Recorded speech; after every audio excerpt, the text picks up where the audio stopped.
وَلَقَدْ يَسَّرْنَا الْقُرْآنَ لِلذِّكْرِ فَهَلْ مِن مُّدَّكِرٍ فأعوذ بالله من الشيطان الرجيم من همزه ونفخه ونفثه بسم الله الرحمن الرحيم رب اشرح لي صدري ويسر لي أمري واحلل عقدة من لساني يفقهوا قولي اللهم انفعنا بما علمتنا وعلمنا ما ينفعنا وزدنا علما فبشر عبادي الذين يستمعون القول فيتبعون أحسنه أولئك الذين هداهم الله وأولئك هم أولو الألباب أعوذ بالله من الشيطان الرجيم بسم الله الرحمن الرحيم والمرسلات عرفا فالعاصفات عصفا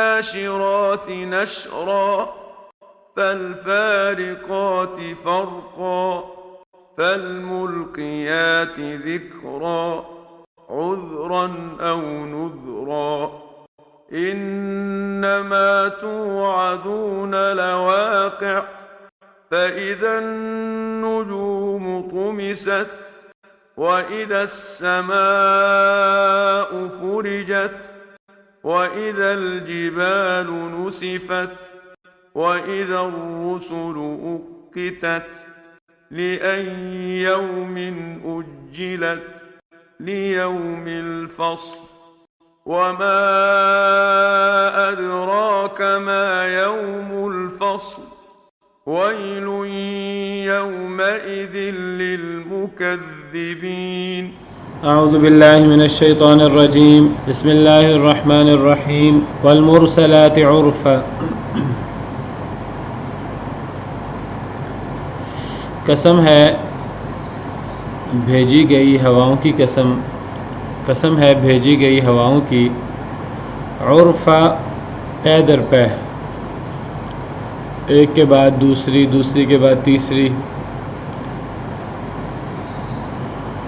المرسلات مرسل جسے بھیجا جاتا ہے اور بھیجنے والا اسے مرسل کہتے ہیں جو بھیجے اور مرسل جسے بھیجا گیا ہو تو بھیجی گئی ہواؤں کی قسم ہوائیں خود بخود نہیں آتی خود بخود نہیں چلتی ہیں اپنی مرضی سے ان کو کسی نے بھیجا ہے کسی نے مقرر کیا ہے کسی کام کے لیے عرفا پے در پے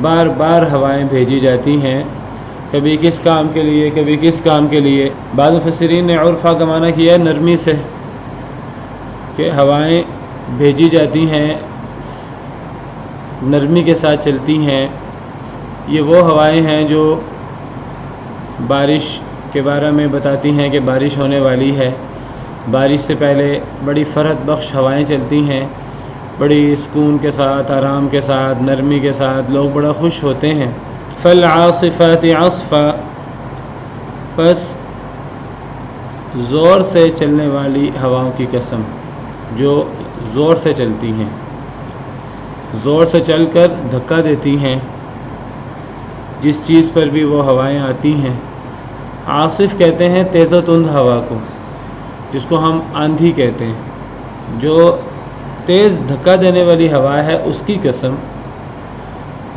بڑی زور سے وہ جھونکا دیتی ہیں جس چیز پر وہ آتی ہیں وہ چیز آسانی سے برقرار نہیں رہ سکتی وہ چیز اس کو زور سے دھکا لگتا ہے ان ہواؤں سے وہ چیز کئی دفعہ تباہ ہو جاتی کئی دفعہ نہیں تباہ ہوتی اگر ابھی اس کا وقت نہیں آیا ہوتا والناشرات نشرا اور پھیلانے والی ہواؤں کی قسم پھیلانا نشر کا مطلب ہوتا ہے پھیلا دینا تو ان ہواؤں کی قسم جو بادلوں کو پھیلا دیتی ہیں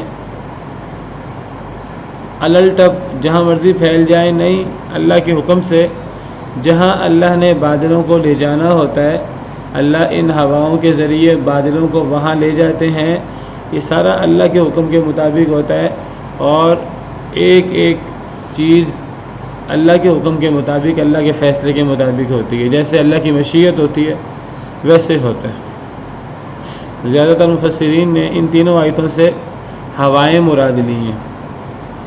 ان تینوں آیتوں میں ہواؤں کی قسم اٹھائی گئی ہے۔ پہلی آیت میں یہ زیادہ تر مفسرین کے نزدیک، پہلی آیت کریمہ میں ان ہواؤں کی قسم جن کو بھیجا جاتا ہے پے در پے یا نرمی سے، دوسری آیت میں ان ہواؤں کی قسم جو تیز آندھی کی صورت میں بھیجی جاتی ہیں، جن سے جو جھونکا دیتی ہیں جس چیز پر بھی وہ آتی ہیں، اور تیسری آیت کریمہ میں ان ہواؤں کی قسم اٹھائی گئی ہے اکثر مفسرین کے مطابق جو بادلوں کو اللہ کے حکم سے پھیلا دیتی ہیں، منتشر کر دیتی ہیں فضا میں۔ جہاں اللہ کا حکم ہوتا بارش کا تو وہاں پھر بارش ہوتی ہے، تو وہ بادلوں کو ادھر سے ادھر بھیجنے والی یہ ہوائیں ہوتی ہیں۔ جس طرح اللہ تعالیٰ فرماتے ہیں قرآن کریم میں کئی مقامات پر، اللہ الذی یرسل الریاح، سورہ روم آیت نمبر 48، اللہ وہ ذات ہیں جو بھیجتے ہیں ہواؤں کو، فتثیر سحابا، وہ ہوائیں بادلوں کو پھیلاتی ہیں، ابھارتی ہیں۔ جہاں بادلوں کو لے جانا ہوتا ہے، اللہ نے جہاں بارش کرنی ہوتی ہے، ہوائیں بادلوں کو وہاں لے جاتی ہیں۔ فیبسطوہ فی السماء، پھر وہ ان بادلوں کو ہوائیں آسمان میں پھیلا دیتی ہیں، کیف یشاء، جیسے اللہ کی مشیت ہوتی ہے۔ ویجعلہ کسفا، پھر وہ ہوائیں بادلوں کو تہ بتہ کر دیتی ہیں۔ فتری الودق یخرج من خلال، پس تو دیکھتا ہے بارش کے قطرے کو وہ ان بادلوں کے درمیان سے نکلتا ہے۔ پھر تو یہ بادلوں کو جہاں جس علاقے میں بھیجنا ہوتا ہے تو اللہ تعالیٰ ہواؤں کے ذریعے بادلوں کو وہاں بھیج دیتے ہیں۔ یہ سارا اللہ کے حکم سے ہوتا ہے اور یہ اللہ کی عظیم قدرت ہے۔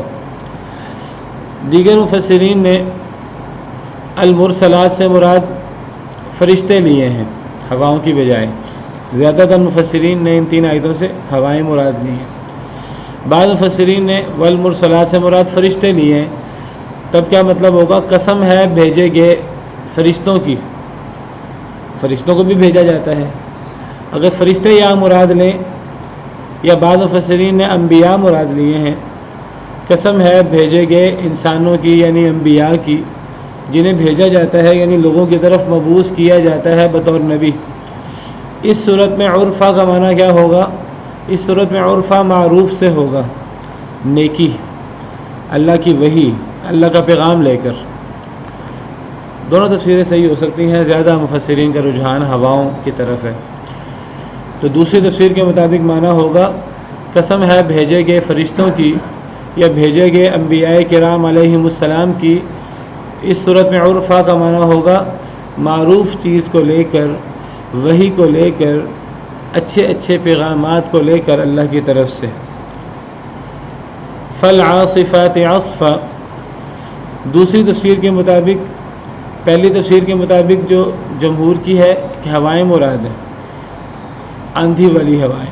دوسری تفسیر کے مطابق ان فرشتوں کی قسم کھائی گئی ہے اس آیت کریمہ میں، جو فرشتے جب اللہ کا حکم ہوتا ہے کسی قوم پر عذاب کے بارے میں، تو فرشتے اللہ کے حکم سے اس قوم کو جھونکا دیتے ہیں اللہ کے عذابوں کا، اللہ کے عذابوں سے انہیں ہمکنار کرتے ہیں، اللہ کے عذاب کی طرف دھکیلتے ہیں انہیں۔ والناشرات نشرا، مشہور تفسیر کے مطابق، جمہور کی تفسیر کے مطابق والناشرات نشرا سے مراد ہوائیں ہیں جو بادلوں کو منتشر کر دیتی ہیں، یا بعض مفسرین کے مطابق یہاں فرشتے مراد ہے جو اللہ کے حکم سے بادلوں کو فضا میں منتشر کرتے ہیں اور پھر بادل برستے ہیں، لیکن راجح تفسیر ہواؤں کی ہی ہے، واللہ عالم۔ فالفارقات فرقا، پس الگ الگ کر دیتی ہیں، الگ الگ کرنا، اس سے مراد فرشتے ہیں جو حق اور باطل کی وحی جب لے کر اترتے ہیں تو گویا کہ جب جو وحی کو لے کر اترتے ہیں تو اس وحی سے حق اور باطل کو الگ الگ کر دیتے ہیں۔ وحی حق اور باطل کو بالکل نمایاں اور واضح کر دیتی ہے، تو وہ فرشتے جو ہیں وہ اس وحی کو لے کر، اس پیغام کو لے کر اترتے ہیں جو حق اور باطل میں بالکل نمایاں فرق کر دیتی ہیں. یہ حق ہے، یہ باطل ہے، یہ کام کرنا ہے، یہ کام نہیں کرنا، اس کو کرنا ہے، اس سے بچنا ہے. وہ احکام لے کر فرشتے اترتے ہیں. بعض مفسرین کے مطابق فالفارقات فرقا، یہ فرشتوں کی بجائے اس وحی کی قسم اٹھائی گئی ہے، ان آیات قرآنیہ کی قسم اٹھائی گئی ہے جو آیات قرآنیہ حق اور باطل میں فرق کر دیتی ہیں. قرآن کریم کی ایک بڑی صفت فرقان ہے. قرآن کریم کی آیات فرقان ہیں، حق اور باطل میں فرق کرنے والی. حق کی بنیاد ہی قرآن کی آیات ہیں. قرآن بتائے گا حق کیا ہے اور کیا نہیں ہے. تبارک الذی نزل الفرقان علی عبدہ لیکون للعالمین نذیرا، بہت بابرکت ہے وہ ذات جس نے فرقان اتارا اپنے بندے پر، نبی کریم صلی اللہ علیہ وسلم پر. فرقان سے مراد قرآن ہے. لیکون للعالمین نذیرا، تاکہ وہ جہان والوں کے لیے ڈرانے والا بن جائیں. تو قرآن کو فرقان اس لیے کہتے ہیں کہ یہ حق اور باطل میں فرق کر دیتا ہے. جس معنی میں سیدنا عمر کو عمر فاروق کہا جاتا ہے، حق اور باطل میں فرق کرنے والے. تو یہاں فرشتے بھی مراد لیے گئے ہیں فالفارقات سے، اور یہاں وحی بھی مراد لی گئی ہے. آیات قرآنیہ بھی مراد لی گئی ہیں جو حق اور باطل میں فرق کر دیتی ہیں. یا پھر رسول مراد لیے گئے ہیں بعض مفسرین کے مطابق، جو رسول حق اور باطل میں فرق نمایاں کرتے ہیں لوگوں کے سامنے، وہ بھی وحی کے ذریعے. فالملقیات ذکرا، بس قسم ہے ڈالنے والوں کی ذکر. ملقیات القا یلقی سے ملقی ڈالنے والا، اور الملقیات جمع کا صیغہ مؤنث کا. فرشتوں کے لیے بھی جمع کا صیغہ آ جاتا ہے، اور جماعت کو مد نظر رکھتے ہوئے مؤنث کا صیغہ بھی آ جاتا ہے. جماعت کو مد نظر رکھتے ہوئے مؤنث کا صیغہ بھی آ جاتا ہے، چاہے وہ خود مؤنث نہ بھی ہوں. جس طرح وَإِذْ قَالَتِ الْمَلَائِكَةُ، جب فرشتوں نے کہا. اب فرشتوں کے کہنے کے لیے قالت مؤنث کا صیغہ آیا ہے، حالانکہ فرشتے مؤنث نہیں ہیں، بلکہ اللہ تعالیٰ شکوہ کرتے ہیں. اللہ تعالیٰ مشرکین مکہ کا بد عقیدہ بیان کرتے ہیں کہ مشرکین مکہ نے فرشتوں کو اللہ کی بیٹیاں بنا دیا، مؤنث بنا دیا. وَجَعَلُوا الْمَلَائِكَةَ الَّذِينَ هُمْ عِبَادُ الرَّحْمَنِ إِنَاثًا، کہ ان مشرکین مکہ نے فرشتوں کو جو اللہ کے بندے ہیں انہیں مؤنث بنا دیا. گویا کہ اللہ تعالیٰ رد کر رہے ہیں فرشتے مؤنث نہیں ہیں، وہ اللہ کے بندے ہیں. ان کی جنس ہی نہیں ہے اصل میں. جس طرح انسانوں کے اندر، حیوانوں کے اندر نر مادہ کا تصور ہوتا ہے، فرشتوں کے اندر یہ تصور ہی نہیں ہے اصلاً. تو فرشتوں کو مادہ باور کرانا یہ صحیح نہیں ہے. باقی فرشتوں میں نر مادہ کا تصور نہ ہو، لیکن قرآن کریم میں انہیں مذکر کے صیغے سے ہی ذکر کیا گیا ہے. اللہ رب العالمین کی بھی کوئی جنس نہیں ہے، لیکن اللہ رب العالمین کے لیے مذکر کا صیغہ استعمال ہوا قرآن کریم میں جگہ جگہ، اور مذکر کا صیغہ عظمت کے لیے بھی ہوتا ہے. لیکن جب زیادہ فرشتے ہوں، فرشتوں کی جماعت ہو، تو مؤنث کا صیغہ بھی آ جاتا ہے. حالانکہ اللہ نے خود فرشتوں کو مؤنث قرار دینے کی نفی کی ہے مشرکین مکہ کی. اس سے پتہ لگتا ہے اگر مذکر لوگ بھی ہوں اور جماعت ہو جائے تو جماعت کو مد نظر رکھتے ہوئے مؤنث صیغہ بھی بولا جا سکتا ہے. مثلا ہم اگر کہیں بہت سارے انسان آئے، انسان مذکر، اگر انسانوں کی جماعت ہم کہہ سکتے ہیں بہت سارے انسان آئے، اور ہم یہ بھی کہہ سکتے ہیں لوگوں کی ایک جماعت آئی اردو میں. تو اب ہم نے مذکر کے لیے مؤنث کا صیغہ استعمال کیا اردو میں. یہی چیز عربی محاورے میں بھی ہے. عربی میں بھی اگر ہم کہیں گے کوئی آدمی آیا، جاء رجل، یہ مذکر کا صیغہ ہے. جاء رجلان یا قال رجلان، دو آدمیوں نے کہا، مذکر کا صیغہ ہے. لیکن اگر رجال کہیں گے تو قال رجال بھی کہہ سکتے ہیں اور قالت رجال بھی کہہ سکتے ہیں. تو یہ جو مؤنث کے سارے صیغے ہیں، ان صیغوں سے ہوائیں مراد لی جائیں، ہوائیں تو مؤنث ہیں، ان صیغوں سے فرشتے بھی مراد لیے جا سکتے ہیں جو مؤنث نہیں ہیں اصل میں، لیکن جماعت کو مد نظر رکھتے ہوئے ان کے لیے مؤنث کا صیغہ بولا جا سکتا ہے۔ رسول بھی مراد لیے جا سکتے ہیں، حالانکہ کوئی رسول بھی کوئی عورت رسول نہیں تھی۔ اللہ فرماتے ہیں وَمَا أَرْسَلْنَا مِنْ قَبْلِكَ إِلَّا رِجَالًا نُوحِي إِلَيْهِمْ مِنْ أَهْلِ الْقُرَىٰ، اے نبی صلی اللہ علیہ وسلم، ہم نے آپ سے پہلے جتنے رسول بھیجے وہ سارے کے سارے رجال تھے، مرد تھے، من اہل القریٰ، بستیوں والے تھے، کوئی بھی بدو نہیں تھا، کوئی بھی عورت نہیں رسول بنی۔ عورتوں میں ایک بڑا مقام سیدہ مریم کا ہے، اور اللہ تعالیٰ جن لوگوں کی ذات میں غلوب ہوا ہے، اللہ نے قرآن میں فرمایا ہے کہ تم ان کی شان میں کیوں غلوب کرتے ہو، تم انہیں کیوں اللہ کا شریک بناتے ہو، معبود بناتے ہو۔ اللہ نے پھر جب رد کیا ہے ان لوگوں پر جو اللہ کے بندوں کو معبود بنا دیتے ہیں، پھر اللہ نے ان لوگوں کا جو سب سے بلند مقام ہے وہ بیان کیا۔ اللہ فرماتے ہیں مل مسیح ابن مریم الا رسول، مسیح ابن مریم نہیں ہے مگر رسول، یعنی ان کا بڑے سے بڑا مقام کیا ہو سکتا ہے؟ رسالت کا۔ اس سے بڑا مقام ان کا نہیں ہے حضرت مسیح علیہ السلام کا، لیکن تم نے ان کو رسول سے نکال کر اللہ بنا دیا یا اللہ کا بیٹا بنا دیا، تو یہ جائز نہیں ہے، یہ غلوب ہے۔ وما محمد الا رسول، نہیں ہے محمد مگر رسول۔ ان کا بڑے سے بڑا مقام، سب سے بلند مقام رسالت کا ہے۔ اسی طرح حضرت مریم کے بارے میں فرمایا مل مسیح ابن مریم الا رسول قد خلت من قبلہ الرسل وامہ صدیقہ، مسیح ابن مریم نہیں ہے مگر رسول، ان سے پہلے بہت سے رسول گزر چکے، پچھلے رسولوں کی طرح وہ ایک رسول ہیں، یہ ان کا سب سے بلند مقام ہے، رسالت بہت بڑا مقام ہے۔ وامہ صدیقہ، اور ان کی ماں صدیقہ ہیں، صدیقہ کائنات ہیں، تو یہ سیدہ مریم کا سب سے بلند مقام ہے، تو یہاں اللہ نے بیان فرمایا۔ اللہ فرماتے ہیں حضرت مسیح زیادہ سے زیادہ رسول ہے، حضرت مریم زیادہ سے زیادہ صدیقہ ہیں، تو ان کو تم نے معبود کیسے بنا دیا عیسائیوں پر رد کرتے ہوئے؟ تو میں ذکر یہ کر رہا تھا کہ ان سے ہوائیں مراد لینا، زیادہ مفسرین نے ہوائیں مراد لی ہیں، اور ان سے فرشتے یا رسول بھی مراد لیے جا سکتے ہیں، اور اس تفسیر اگرچہ یہ تفسیر کم مفسرین کی ہے، لیکن یہ تفسیر گرامر کی روح سے غلط نہیں ہے۔ یہ نہ سمجھیے کہ یہ تو مؤنث کے صیغے ہیں، آخر میں الف تا جو ہے مسلمات، مؤمنات، یہ عورتوں کے لیے آتی ہے، تو یہ نہ سمجھیے کہ جو عورتوں کے صیغے ہیں تو ان کے لیے تو وہ اس سے فرشتے کیسے مراد لیے جا سکتے ہیں، اس سے رسول کیسے مراد لیے جا سکتے ہیں۔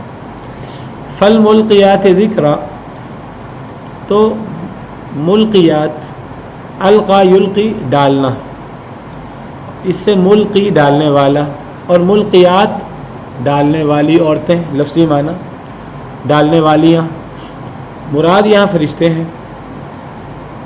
قسمیں ہیں ساری، یہ اصل میں ایک قسم اٹھائی جاتی ہے، پھر آگے عطف کیا جاتا ہے اس قسم کا، اس کی بھی قسم اور اس کی بھی قسم اور اس کی بھی قسم، اس کو عربی زبان میں عطف کہتے ہیں۔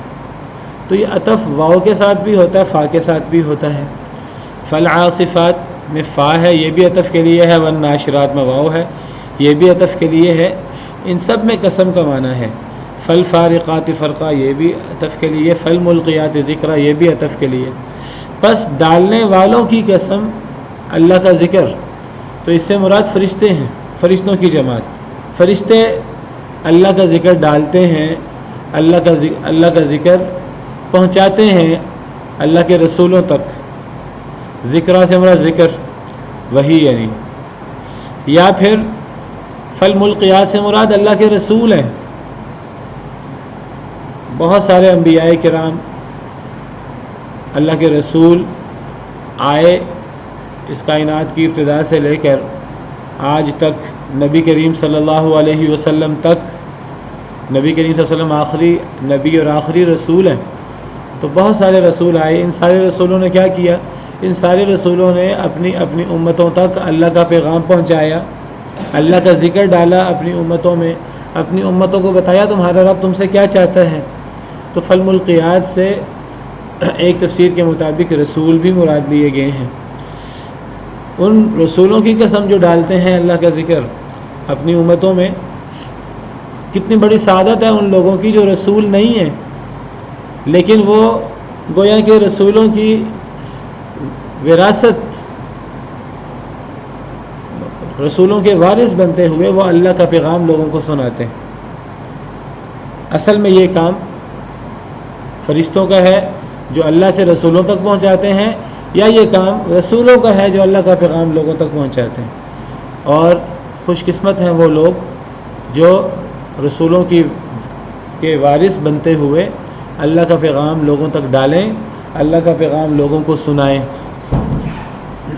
جس طرح اللہ تعالیٰ فرماتے ہیں وَمَنْ أَحْسَنُ قَوْلًا مِّمَّنْ دَعَا إِلَى اللَّهِ، اس سے اچھی بات کس کی ہو سکتی ہے، اس سے اچھا کام کس کا ہو سکتا ہے، اس سے اچھا کون شخص ہو سکتا ہے جو لوگوں کو اللہ کی طرف بلائے، اللہ کی طرف بلائے اللہ کی آیات سے۔ تو بہرحال بس قسم ہے ڈالنے والوں کی اللہ کا ذکر، یہ ساری قسمیں اللہ نے اٹھائیں۔ اچھا جی، یہ فرشتے اللہ کا ذکر، اللہ کی وحی کیوں پہنچاتے ہیں رسولوں تک، یا رسول اللہ کی وحی کیوں پہنچاتے ہیں اپنی امتوں تک؟ عذراً او نذرا، عذر ختم کرنے کو، عذر ختم کرنے کے لیے، او نذرا یا ڈرانے کے لیے۔ وحی کے دو بنیادی مقصد ہیں۔ جب بھی وحی آتی ہے کہ دو بڑے مقاصد کے لیے آتی ہے۔ ایک مقصد کہ لوگوں کا عذر ختم ہو جائے، کوئی شخص یہ نہ کہ اے اللہ مجھے پتہ نہیں تھا، آپ اس سے ناراض ہوتے ہیں، اے اللہ مجھے پتہ نہیں تھا کہ میں نے ایسے آپ کو راضی کرنا تھا، اے اللہ مجھے پتہ نہیں تھا میں نے دنیا میں ایسے زندگی گزارنی تھی، مجھے پتہ نہیں تھا آپ ہم سے کیا چاہتے ہیں، مجھے پتہ نہیں تھا کہ آخرت میں حساب ہوگا اور مجھے دنیا میں آخرت کی تیاری کرنی ہے۔ کوئی مانے یا نہ مانے اللہ کی وحی کو، اللہ کی وحی آتی ہے تو لوگوں کا عذر ختم ہو جاتا ہے۔ کوئی بندہ قیامت کے دن یہ عذر پیش نہیں کر سکے گا کہ اے اللہ تعالیٰ مجھے تو پتہ ہی نہیں تھا کیا کرنا ہے۔ یہ ایسے ہی ہے جیسے کہ اگر حکومت کی طرف سے اعلان کر دیا جائے کہ یہ قانون پاس ہو گیا ہے، یہ قانون بن گیا ہے، اب ایک قانون اگر حکومت اس کو ہر طریقے سے مشتہر کر دے، اب کوئی شخص کے ٹی وی پہ، اخبارات میں اور انٹرنیٹ پہ اب کوئی شخص کے مجھے تو پتہ ہی نہیں تھا کہ کیا فیصلہ ہوا ہے۔ بالکل اس طرح وحی کی صورت ہے، اللہ نے وحی پہنچا دی ہے، کوئی مانتا ہے یا نہیں مانتا۔ کسی کو زیادہ دفعہ وہ وحی پہنچی ہے، کسی کو کم دفعہ وحی پہنچی ہے، کسی نے اس کو قبول کیا ہے یا نہیں کیا، عذر ختم ہو گیا۔ جب تک کسی شخص تک وحی نہ پہنچے اس وقت تک وہ شخص، اس کو اللہ کا عذاب نہیں ہوگا۔ یہ اللہ تعالیٰ کا وعدہ ہے۔ اللہ نے قرآن کریم میں فرمایا ہے وَمَا كُنَّا مُعَذِّبِينَ حَتَّى نَبْعَثَ رَسُولًا، سورہ بنی اسرائیل کی آیت ہے، ہم کبھی عذاب نہیں دیں گے حتیٰ کہ ہم رسول بھیج دیں۔ رسول آنے سے پہلے عذاب نہیں ہوتا۔ ایک اور آیت کریمہ میں سورہ نساء میں اللہ فرماتے ہیں لِأَلَّا يَكُونَ لِلنَّاسِ عَلَى اللَّهِ حُجَّةٌ بَعْدَ الرُّسُلِ، تاکہ رسول آنے کے بعد لوگوں پر کوئی حجت باقی نہ رہ جائے۔ پتہ لگا کہ حجت کب تمام ہوتی ہے، عذر کب ختم ہوتا ہے، جب رسول آ جائیں۔ رسول کیا کرتے ہیں؟ آ کر رسول کوئی دنیاوی مقصد کے لیے نہیں آتے، رسولوں کا ایک ہی کام ہے اللہ کا پیغام لوگوں تک پہنچانا۔ جب رسول آ کر اللہ کا پیغام لوگوں تک پہنچا دیتے ہیں تو لوگوں کا عذر ختم ہو جاتا ہے، کوئی مانے یا نہ مانے۔ تو قسم ہے ڈالنے والوں کی اللہ کا ذکر، وہی لوگوں کو وہی سنانے والوں کی قسم۔ یہ وہی کیوں سناتے ہیں وہ اللہ کے حکم سے؟ وہ اس لیے سناتے ہیں تاکہ عذر ختم ہو جائے، یا پھر نذرا ڈرانے کے لیے، یا لوگوں کے دلوں میں ڈر پیدا ہو جائے۔ ہم دنیا میں عیش کرنے کے لیے نہیں آئے، دنیا میں سونے کے لیے، عیشیں کرنے کے لیے، غفلت میں زندگی گزارنے کے لیے نہیں آئے۔ دنیا میں ہمیں کسی بڑے مقصد کے لیے بھیجا گیا ہے۔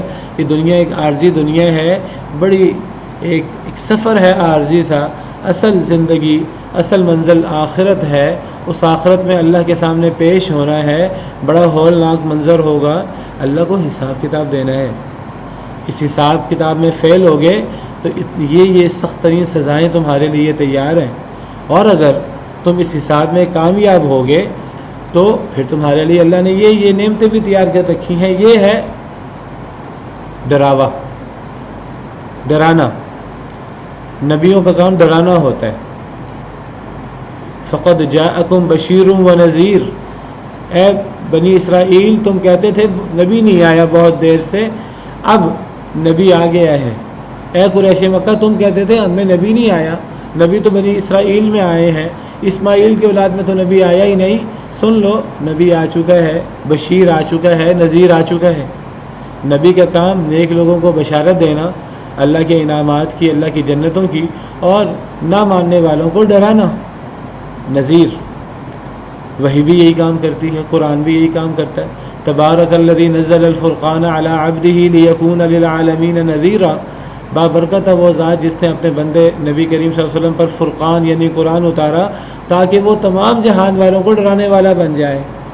تو وحی کا کام ہے ڈرانا، رسول وہ وحی لا کر لوگوں کو ڈراتا ہے، وحی اللہ کا ڈر لوگوں کے دلوں میں پیدا کرتی ہے، اور جو بندہ اللہ سے ڈر جائے آج سمجھے وہ کامیاب ہو گیا، جو ڈر گیا وہ کامیاب ہو گیا۔ وَأَمَّا مَنْ خَافَ مَقَامَ رَبِّهِ وَنَهَى النَّفْسَ عَنِ الْهَوَىٰ فَإِنَّ الْجَنَّةَ هِيَ الْمَأْوَىٰ، جو شخص اپنے رب کے سامنے کھڑا ہونے سے ڈر جائے قیامت کے دن، اس کو پتہ ہے حساب ہوگا، جو بندہ اس دن حساب سے ڈر گیا، اس دن کے لیے اس نے تیاری کی، جو اللہ کے رسول کے احکامات ہیں ان پر عمل کرنے کی کوشش کی۔ انسان کا کام ہے کوشش کرنا، پورا نہ ہو انسان کے، اے اللہ تعالیٰ میں پورا کرنے کی کوشش کرتا ہوں، اے اللہ تعالیٰ میری کوشش ہے ٹوٹی پھوٹی، تیرا کام قبول کرنا ہے، اللہ قبول کر لیتے ہیں۔ انسان کوشش تو کرے۔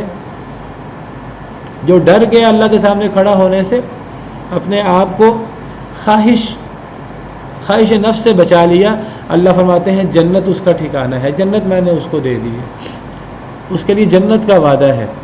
وہی بھیجنے، ذکر ڈالنے والوں کی قسم، لوگوں تک اللہ کا پیغام پہنچانے والوں کی قسم۔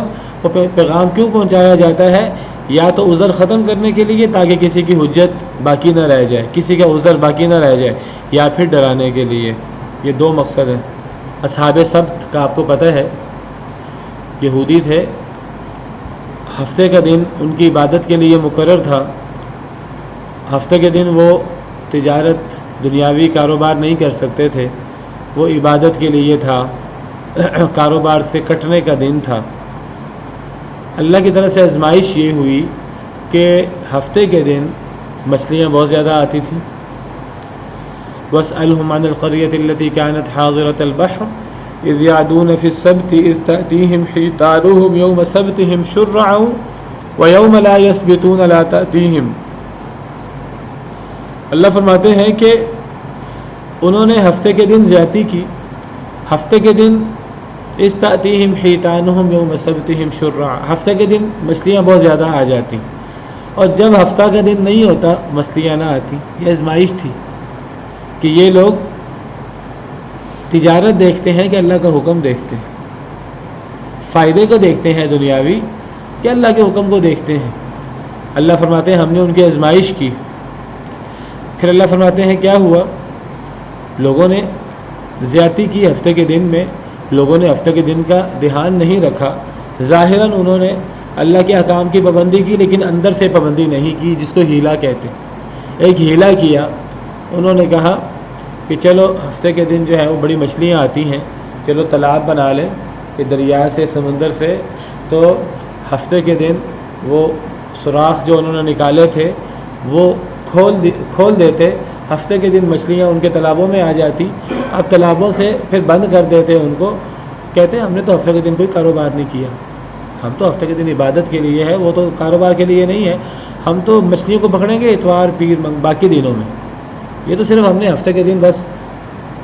تو یہ ہیلا تھا، اللہ کو دھوکہ دینے کی کوشش، اللہ معاف کرے۔ ظاہراً انہوں نے کچھ بھی نہیں کیا۔ تو اللہ فرماتے ہیں کہ 3 قسم کے لوگ بن گئے، 3 گروہ بن گئے۔ ایک گروہ تھا جو یہ غلط کام کرتا تھا، ہیلا کرتا تھا۔ یہ اکثر لوگ تھے. ایک لوگ وہ تھے جو یہ کام تو نہیں کرتے تھے لیکن لوگوں کو روکتے بھی نہیں تھے. کہتے تھے کیا فائدہ روکنے کا، انہوں نے کون سا رک جانا ہے. کئی دفعہ ہمارے ذہن میں آتا ہے کہ جی کئی لوگ ہیں جو اللہ کے دین سے دور ہیں، کئی لوگ ہیں جو دین پر عمل کرنے کی کوشش کرتے ہیں، خود نمازیں پڑھتے ہیں، دین کے احکام پر عمل کرتے ہیں، لیکن لوگوں کو نہیں روکتے، لوگوں کو دین کی دعوت نہیں دیتے. کہتے ہیں کیا فائدہ دعوت دینے کا، کون سا لوگوں نے ہماری بات مان لی. تیسرا گروہ وہ تھا جو خود بھی اس اللہ کے نافرمانی سے بچتا تھا اور لوگوں کو بھی روکتا تھا. اچھا، یہ جو دوسرا گروہ ہے اس نے تیسرے گروہ کو کہا، یہ دونوں گروہ دوسرا تیسرا یہ بچتا تھا اس برے کام سے، لیکن ایک گروہ لوگوں کو نہیں روکتا تھا، دوسرا لوگوں کو روکتا تھا. دوسرے گروہ نے تیسرے گروہ سے کہا تم لوگوں کو کیوں روکتے ہو. وَإِذْ قَالَتْ أُمَّةٌ مِّنْهُمْ، ایک جماعت نے ان میں سے دوسری سے کہا. یہ دونوں جماعتیں رکتی تھیں اس غلط کام سے، لیکن ایک روکتی تھی ایک روکتی نہیں تھی. جو نہیں روکتی تھی انہوں نے روکنے والوں سے کہا تم ایک قوم کو کیوں نصیحت کرتے ہو، اللہ مہلکہم، اللہ نے انہیں ہلاک کر ہی دینا ہے، او معذبہم عذابا شدیدا، اللہ نے انہیں سخت عذاب دے ہی دینا ہے. تمہارے رکنے سے انہوں نے رکنا نہیں ہے، ان پر اللہ کا عذاب ہی آئے گا تو وہ رکیں گے، تمہارے کہنے سے نہیں رکیں گے. تم کیوں اتنی تکلیف بھگتتے ہو، تم کیوں پیچھے پڑے ہوئے ہو ان کے، ہماری طرح تم بھی چپ ہو کے بیٹھ جاؤ، اپنے آپ کو بچا کے رکھو. تمہیں لوگوں کو، جو بندہ روکتا ہے لوگوں کو اس کو آزمائشوں کا سامنا کرنا پڑتا ہے، جو نہ روکے اس کو آزمائشوں کا سامنا نہیں کرنا پڑتا. صرف خود برائی سے رک جانا یہ کافی نہیں ہے. صرف برائی سے رکنے سے آزمائشیں نہیں آتی. آزمائشیں آتی ہیں آپ کسی کی اصلاح کرنے کی کوشش کریں، کسی کو غلط کام سے روکیں، کسی کو دعوت دیں، تب آزمائشیں آتی ہیں، تب لوگ مخالف ہوتے ہیں. تو یہ دوسری قوم تیسری قوم سے کہنے لگی تم لوگوں کو کیوں روکتے ہو، اللہ نے انہیں ہلاک کر ہی دینا ہے، اللہ نے انہیں عذاب دینا ہی دینا ہے. تو تیسری قوم کہنے لگی قالوا معذرۃ الی ربکم ولعلہم یتقون. انہوں نے کہا ہم دو وجہ سے لوگوں کو روکتے ہیں، دو مقصد ہیں ہمارے، ہمیں بھی پتہ ہے ہماری بات کا زیادہ اثر نہیں ہونا. اللہ نے نبی کو بھی فرما دیا تھا اے نبی یہ کفار ہیں، ان میں سے کچھ بڑے بڑے کفار ہیں، کچھ ائمۃ الکفر ہیں، انذرتہم ام لم تنذرہم لا یؤمنون، برابر ہے ان پر آپ انہیں ڈرائیں نہ ڈرائیں یہ ایمان نہیں لائیں گے. کچھ لوگوں کے بارے میں پتہ ہوتا ہے لیکن اس کے باوجود کیا نبی صلی اللہ علیہ وسلم گھر میں بیٹھ کے، کیا آپ نے دعوت دینا چھوڑ دیا؟ دعوت آپ دیتے رہے مسلسل. کیوں؟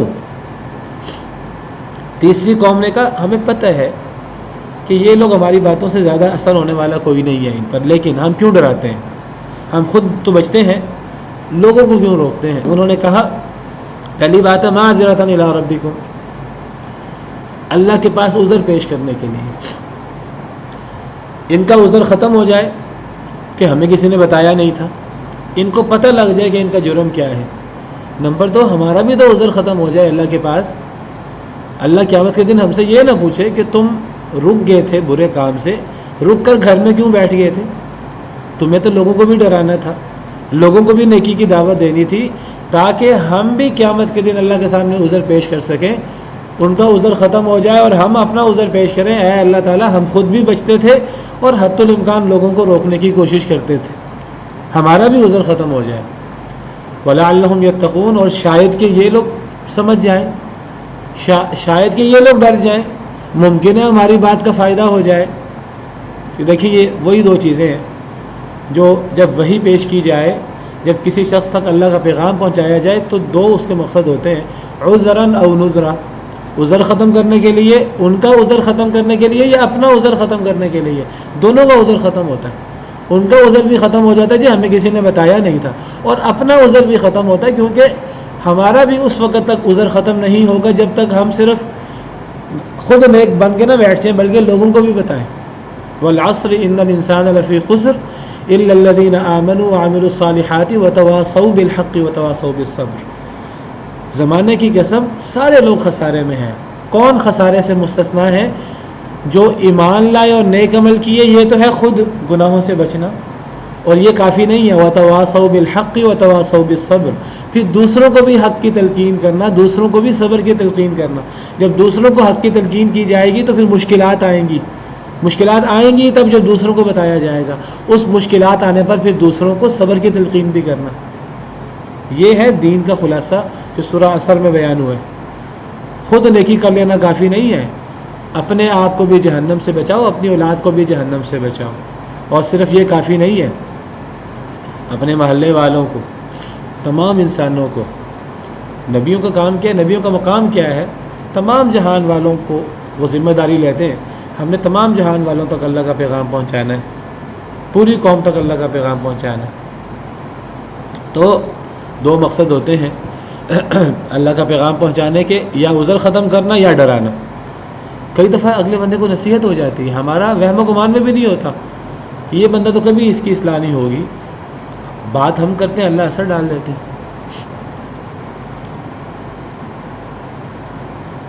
فذکر وذکر فإن الذکریٰ تنفع المؤمنین، اے نبی صلی اللہ علیہ وسلم نصیحت کیجیے، نصیحت مومن کو فائدہ دیتی ہے۔ کہ کبھی انسان کو نہیں اندازہ ہوتا، اگلے بندے کی دل کی دنیا بدل جاتی ہے۔ یہ قسمیں کھائی گئی ہیں، اور آخری قسم کی وضاحت ہے کہ اللہ کا پیغام پہنچانے والوں کی قسم، وہ کیوں پیغام پہنچاتے ہیں؟ عذر ختم کرنے کے لیے اپنا یا لوگوں کا، اور یا ڈرانے کے لیے۔ اب یہ قسمیں کھائی گئی ہیں، یہ قسمیں کسی مقصد کے ساتھ کھائی جاتی ہیں، کوئی مقصد ہوتا ہے ان کا، کسی چیز پہ زور دینے کے لیے قسم کھائی جاتی ہے۔ جس چیز کی قسم اٹھائی جاتی ہے اللہ تعالیٰ اپنی مخلوق کی قسم اٹھا لیتے ہیں، انسان نہیں اٹھا سکتا، مخلوق کی قسم نہیں اٹھا سکتا، کیونکہ مخلوق جب قسم اٹھاتی ہے، مخلوق کا مقصد جس کی قسم اٹھائے اس کو گواہ بنانا مقصود ہوتا ہے، اور مخلوق کو گواہ بنایا ہی نہیں جا سکتا۔ گواہ تو صرف اللہ رب العالمین کو بنایا جا سکتا ہے جو حاضر ہے، یا جو گواہ ہے ہمارے ہر معاملے پہ۔ وَكَفَى بِاللَّهِ شَهِيدًا، اللہ گواہی کے لیے کافی ہے، اللہ ہر چیز سے مطلع ہے، اللہ کو ہر چیز کا پتہ ہے۔ ہم جب قسم اٹھاتے ہیں گویا کہ ہم یہ کہتے ہیں کہ ہم اللہ کو گواہ بنا کر کہہ رہے ہیں کہ یہ ایسے ہوا ہے، ہم اللہ کو گواہ بنا کر کہہ رہے ہیں کہ میں یہ کام ضرور کروں گا۔ یہ قسم کا ہمارے مراد ہوتی ہے۔ گواہ اس کو بنانا چاہیے جس کو ہر بات کا پتہ ہو، جو ہر چیز کو دیکھ رہا ہو۔ اگر ہم کہیں کہ جی ہماری والدہ کی قسم، اماں جان کی قسم، فلاں کی قسم، وہ تو ہمارے ہر معاملے کو نہیں دیکھ رہی، کئی دفعہ فوت بھی ہو جاتی ہیں۔ ہم کہتے ہیں جی اپنی عزیز جان چیز کی قسم اٹھاؤ، اللہ نے منع کیا ہے، من کان حالفا فلیحلف باللہ او لیصمت۔ انسانوں کے لیے یہ جو قسم اٹھائے، اللہ کی قسم اٹھائے یا خاموش رہے۔ اللہ تعالیٰ قسم اٹھاتے ہیں مخلوق کی، کیونکہ اللہ کی قسم سے مقصود کسی چیز پہ زور دینا ہوتا ہے، اور جس کی قسم اٹھائی جاتی ہے اس کا اللہ کے ہاں مقام بیان کرنا مقصود ہوتا ہے۔ تو فرشتوں کی قسم ہے، ہواؤں کی قسم ہے، یا رسولوں کی قسم ہے، نبیوں کی قسم ہے، ان کا اللہ کے ہاں بڑا مقام ہے۔ تو یہ قسم اٹھائی کس بات پر گئی ہے؟ وہ ہے انما توعدون لواقع، یہ ہے جواب قسم، یا آپ کے مقسم علیہ جس پر قسم اٹھائی جا رہی ہے، وہ ہے قیامت کا انکار۔ اللہ نے یہ قسمیں کھا کر فرمایا کہ اس کی قسم، اللہ کو قسموں کی ضرورت نہیں ہے، لیکن لوگ انکار اتنا زیادہ کرتے ہیں، اللہ نے زور دینے کے لیے قسمیں کھا کر، اللہ بغیر قسم کے بات کرے، اللہ سے بڑھ کر کس کی بات سچی نہیں ہوتی، لیکن جب اللہ قسم اٹھا دیں تو پھر تو بہت اہمیت والی وہ بات ہوتی ہے، اور اس سے صرف نظر کرنا بہت بڑا وبال ہوتا ہے انسان کے لیے۔ تو اللہ قسم اٹھا کر فرماتے ہیں سوائے اس کے کہ نہیں جو تمہیں وعدہ دیا جاتا ہے وہ واقع ہونے والا ہے، وہ واقع ہو کر رہے گا۔ کیا وعدہ دیا جاتا ہے؟ قیامت کا۔ تم کہتے ہو مرنے کے بعد زندگی نہیں ہے، کوئی حساب کتاب نہیں ہے، لہذا تم پوری زندگی غفلت میں گزار دیتے ہو۔ اللہ قسمیں اٹھا کر کہتے ہیں جو اللہ نے وعدے دیے ہیں وہ وعدے پورے ہونے ہیں، یہ جنت برحق ہے، جہنم برحق ہے، یہ سارے عذاب برحق ہیں، یہ قیامت کی ہولناکیاں برحق ہیں، اللہ کے سامنے کھڑا ہونا برحق ہے، اس کے لیے تیاری کر لو۔ تو جو تمہیں وعدے دیے جاتے ہیں وہ واقع ہونے والے ہیں، وہ لازماً واقع ہوں گے، واقع ہو کر رہیں گے۔ کب؟ فَإِذَا النُّجُومُ طُمِسَتْ، جب ستارے ان کے نشان تک ختم کر دیے جائیں گے۔ طمس کہتے ہیں کسی چیز کو مٹا دینا، ایسا مٹا دینا کہ کوئی اثر بھی باقی نہ رہے، کوئی نشان بھی باقی نہ رہے۔ ستارے، یہ جو اتنے روشن ستارے ہیں اور بہت بڑے بڑے ستارے ہیں، ہمارے سورج سے بھی بڑے اور ہزاروں لاکھوں گنا بڑے، ہمیں اس لیے چھوٹے چھوٹے نظر آتے ہیں کہ ہم سے دور بہت زیادہ ہے۔ سورج ہم سے قریب ہے، ہمیں بڑا نظر آتا ہے، ہم پہ زیادہ اثر انداز ہوتا ہے، لیکن بہت سارے ستارے ایسے ہیں جو سورج سے بھی بڑے ہیں، اتنی ان کی روشنی ہے، اتنی ان سے پاور نکلتی ہے اللہ کے حکم سے، لیکن ایک وقت آنے والا ہے کہ یہ ستارے بالکل بے نور ہو جائیں گے، قیامت کے دن بالکل ختم تباہ ہو جائیں گے، ان کے اثرات تک بھی باقی نہیں رہیں گے۔ اذا الشمس كورت، قیامت کے دن سورج لپیٹ دیا جائے گا، وَإِذَا النُّجُومُ انْكَدَرَتْ، ستارے بے نور ہو جائیں گے، ختم ہو جائیں گے۔ تو یہاں فرمایا فَإِذَا النُّجُومُ طُمِسَتْ، جب ستاروں کے نشان تک ختم کر دیے جائیں گے۔ وَإِذَا السَّمَاءُ فُرِجَتْ، جب آسمان میں سوراخ کر دیے جائیں گے۔ فا را جیم، فروج سوراخ کو کہتے ہیں۔ سورہ ملک میں ہم نے پڑھا کہ آسمان کی طرف نظر اٹھاؤ، دیکھو کیا کوئی آسمان میں سوراخ ہے؟ کوئی سوراخ نہیں ہے۔ تو فرج کہتے ہیں سوراخ کو، شگاف کو۔ جب آسمان میں سوراخ ہو جائیں گے، جب آسمان کو ٹکڑے ٹکڑے کر دیا جائے گا، جب آسمان تباہ ہو جائے گا، پھٹ جائے گا، جیسے فرمایا اذا السماء انفطرت، اذا السماء انشقت، یہاں فرمایا واذا السماء فرجت، جب آسمان میں سوراخ ہو جائیں گے۔ سورہ نبأ میں فرمایا وفتحت السماء فکانت ابوابا، آسمان کھول دیا جائے گا، اس میں دروازے بن جائیں گے۔ تو یہ آسمان بھی تباہ ہو جائے گا قیامت کے دن، زمین بھی، یہ آسمان اور زمین بدل دیے جائیں گے۔ روز قیامت نیا آسمان ہوگا، نئی زمین ہوگی۔ یوم تبدل الارض غیر الارض، اس دن قیامت کے دن زمین بدل جائے گی اس زمین کے علاوہ، والسماوات، اور آسمان بھی، زمین و آسمان بدل دیے جائیں گے، یہ آسمان زمین برقرار نہیں رہیں گے۔ یہ اس دن کی بات ہو رہی ہے، اس ہولناک دن کی۔ وہ دن آئے گا اور اس دن کے بعد پھر جو میدان محشر لگے گا، اس دن کا واقع ہونا یقینی ہے، اس میں حساب و کتاب یقینی ہے، تم مانو یا نہ مانو۔ تم چاہے کہتے رہو کہ جب ہم مر جائیں گے، مٹی بن جائیں گے، ہڈیاں بوسیدہ ہو جائیں گی، کون ہمیں دوبارہ زندہ کرے گا؟ تم مانو یا نہ مانو، وہ دن کا آنا برحق ہے، اللہ کے سامنے پیشی برحق ہے، حساب دہی برحق ہے، جنت جہنم برحق ہے۔ وَإِذَا الْجِبَالُ نُسِفَتْ، جس دن پہاڑوں کو اڑا دیا جائے گا۔ اتنے مضبوط پہاڑ جو مضبوطی کے لیے ایک ضرب المثل ہے، اتنے سنگلاخ اور مضبوط پہاڑ اڑ جائیں گے روئی کے گالوں کی طرح، ان کو اڑا دیا جائے گا، یہ ریزہ ریزہ ہو جائیں گے، اڑتی ہوئی گرد بن جائیں گے۔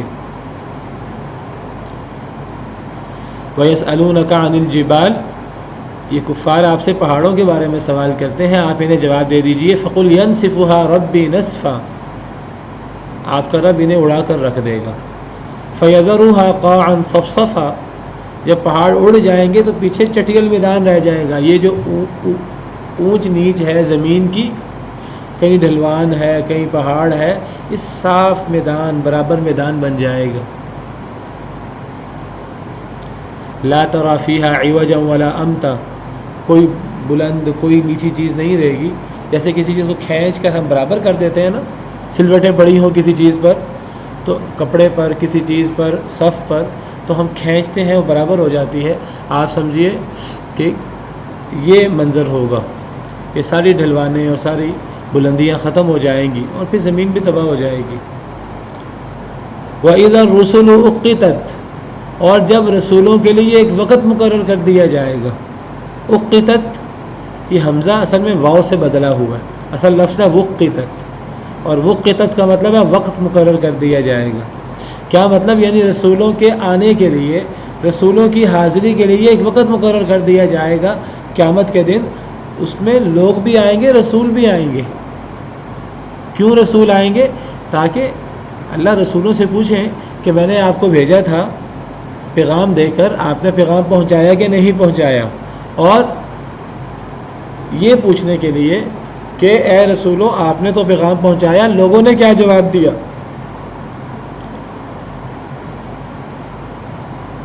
وَيَوْمَ يُنَادِيهِمْ فَيَقُولُ مَاذَا أَجَبْتُمُ الْمُرْسَلِينَ، قیامت کے دن اللہ آواز لگائیں گے، اللہ ندا لگائیں گے، اللہ پکاریں گے لوگوں کو، ماذا اجبتم المرسلین، اے لوگوں تم نے رسولوں کو کیا جواب دیا تھا۔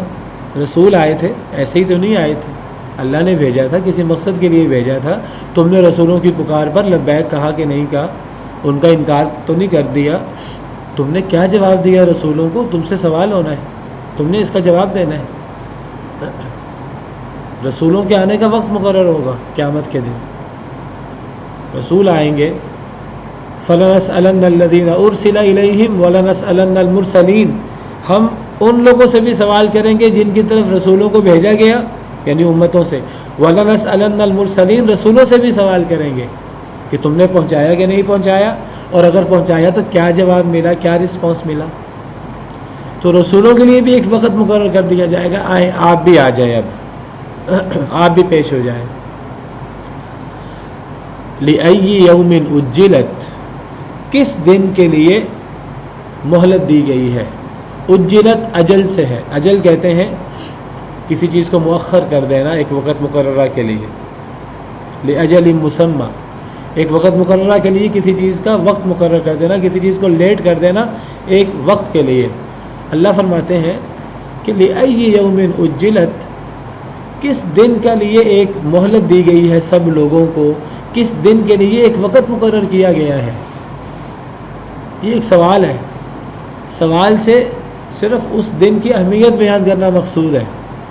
یہ سارے کام ایک مخصوص دن میں ہونے ہیں، قیامت، تباہی، پھر میدان محشر، یہ سارا کام کس دن کے لیے ہے، یہ ساری باتیں کس دن ہوں گی، کس دن کے لیے یہ مہلت دی گئی ہے، کون سا دن مقرر کیا گیا ہے، اس دن کی اہمیت بیان کرنے کے لیے پہلے سوال کیا اللہ نے، پھر جواب دیا۔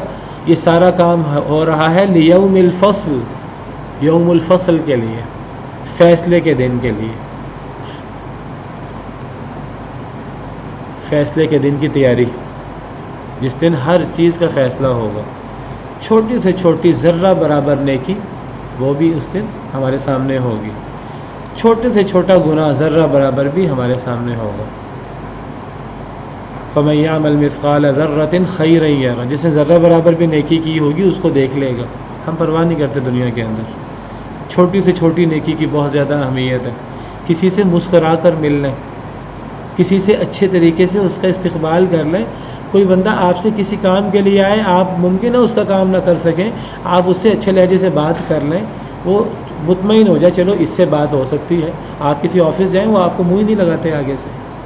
اگر ایک بندہ آپ کو اچھے طریقے سے بات کر لیں، آپ خوش ہو جاتے ہیں، چلو کسی نے اچھے طریقے سے بات تو کی، یہ بھی نیکی ہے۔ اور چھوٹے سے چھوٹا گناہ، وَمَن يَعْمَلْ مِثْقَالَ ذَرَّةٍ شَرًّا يَرَهُ، جس نے ذرہ برابر، ذرہ سب سے چھوٹی اکائی ہے، ایٹم سے بھی چھوٹی، ذرہ برابر بھی کسی نے گناہ کیا ہو وہ اس کو بھی دیکھ لے گا قیامت کے دن۔ تو یہ ساری چیزیں فیصلے کے دن ہوں گی، فیصلے کے دن کا انتظار ہے، فیصلے کے دن کے لیے یہ سب وعدے ہیں، فیصلے کا دن یقینی آنے والا ہے۔ اسی پر اللہ نے قسمیں اٹھائی ہیں ساری، اور وہی اصل دن ہے اور وہ بالکل یقینی ہے فیصلے کا دن، فیصلے کے دن کے لیے۔ وما ادراک ما یوم الفصل، آپ کو کیا معلوم فیصلے کا دن کیا ہے، قیامت کا دن کیا ہے، محشر حساب کتاب کا دن کیا ہے، فیصلے کا دن کیا ہے، آپ کو کیا معلوم؟ ویل یومئذ للمکذبین، بس ایک بات یاد رکھیے، بہت بڑا دن ہے، بہت ہولناک دن ہے، 50,000 سال کا دن ہے، بڑی تفصیلات ہیں، ایک موٹی سی بات ہے، جنہوں نے جھٹلا دیا وہ گئے، جنہوں نے مان لیا وہ پار ہو گئے، اور جنہوں نے نہیں مانا، جنہوں نے انکار کر دیا وہ تباہ و برباد ہو گئے۔ والعیاذ باللہ۔ اللہ سے دعا ہے کہ اللہ تعالی ہمیں قیامت کی فیصلے کے دن کی تیاری کی توفیق عطا فرمائے۔ آخر دعوانا الحمد للہ رب العالمین۔